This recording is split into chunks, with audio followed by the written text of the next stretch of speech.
प्यारे बच्चों नमस्कार।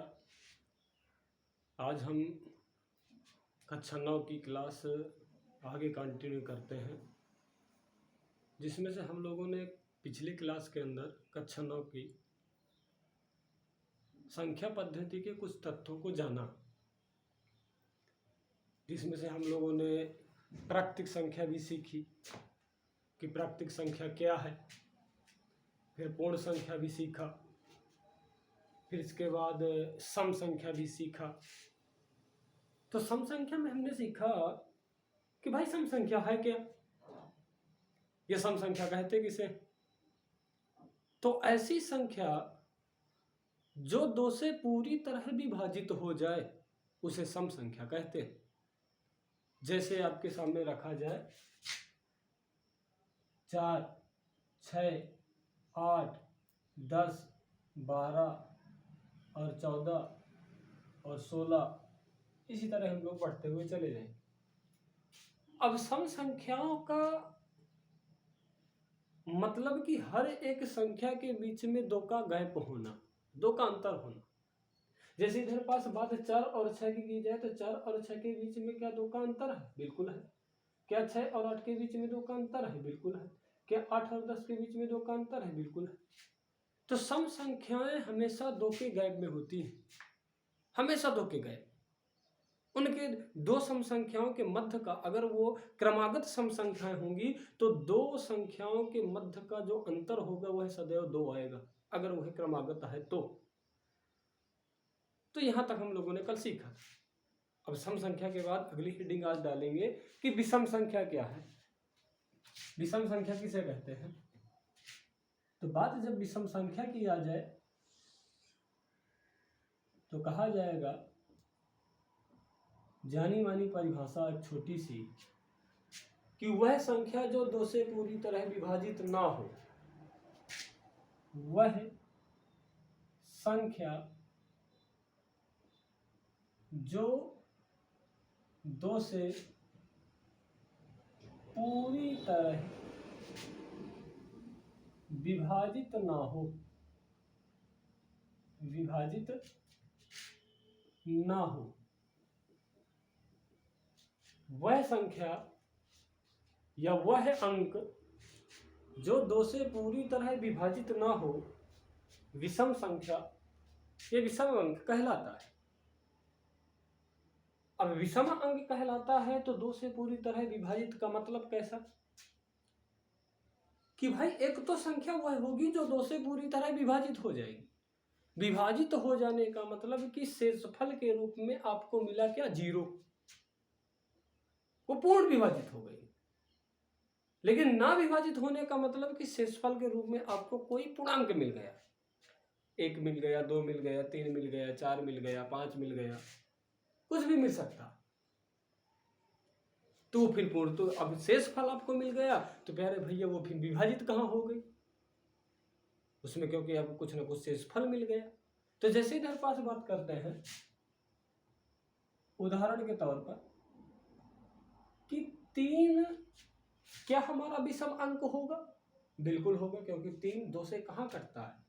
और नियम तो यही है कि जो संख्या 2 से पूरी तरह विभाजित ना हो वह संख्या हमारी विषम संख्या कहलाती है। तो 3 कहाँ 2 से पूरी तरह विभाजित होता? अगर आप इस 3 में, जैसे अगले अंक हम 5 ले लें 3 के बाद, क्योंकि 4 नहीं ले सकते, 4 तो 2 से कटता है, 4 2 का मल्टीपल है। लेकिन 5 के बाद क्या अगली संख्या 6 लेंगे? नहीं, 7 लेंगे, क्योंकि 6 2 का मल्टीपल है, 6 2 से कटता है। अब इस 7 को अगर मैं 2 से विभाजित करना चाहूं तो 2 में 2 का भाग देते हैं 7 में, शायद कितनी बार जाएगा?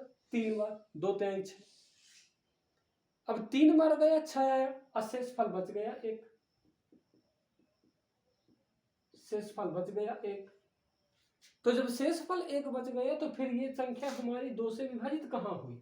तो इसीलिए तो विषम संख्या। तो ऐसी हर वह संख्या जो 2 से पूरी तरह विभाजित ना हो, जैसे 9, जैसे इधर पास 9 के बाद आ जाएगा 11, आ जाएगा 13, हम लोग इसी तरह लिख सकते हैं। ये संख्या विषम संख्या कहलाएगी। तो इतनी बात समझी। अब विषम संख्या के बाद की बात किया जाए कि भाई विषम संख्या के बाद कैसी संख्या, तो एक संख्या होती है भाज्य संख्या। देखते हैं इसको क्या है, भाज्य संख्या क्या है। भाज्य संख्या किसे कहते हैं, भाज्य संख्या क्या है या भाज्य संख्या किसे कहते हैं? तो एक छोटी सी परिभाषा होगी, वह संख्या जिसके दो से अधिक गुणनखंड हो। देखते हैं, वह संख्या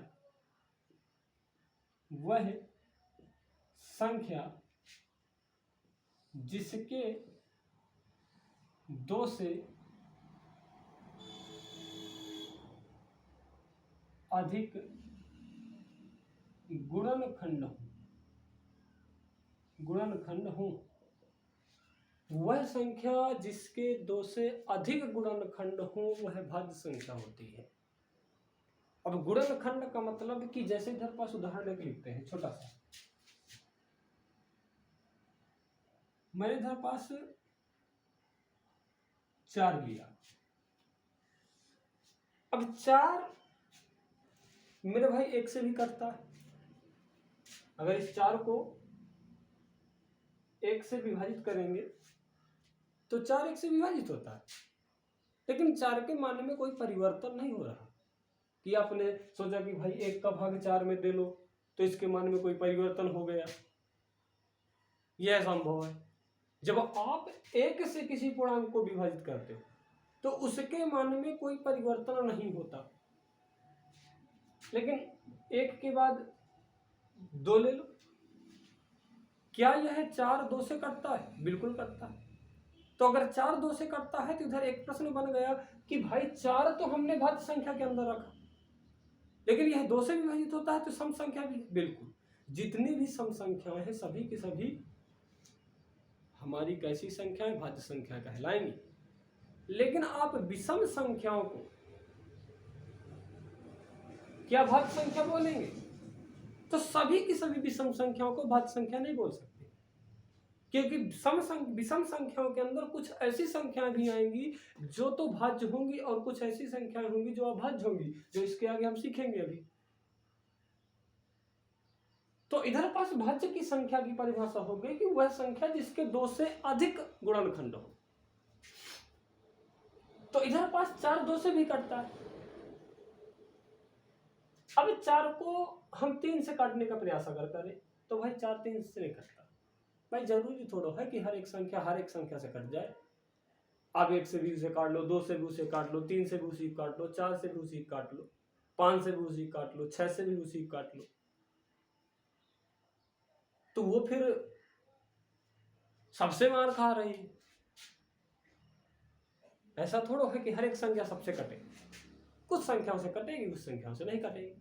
तो नियम इधर पास ये सीखना है कि जो संख्या के 2 से अधिक गुणनखंड होंगे वह संख्या भाज्य होगी। तो इधर पास ये संख्या 3 से नहीं कट रही लेकिन 4 से कट रही, तो भाई ये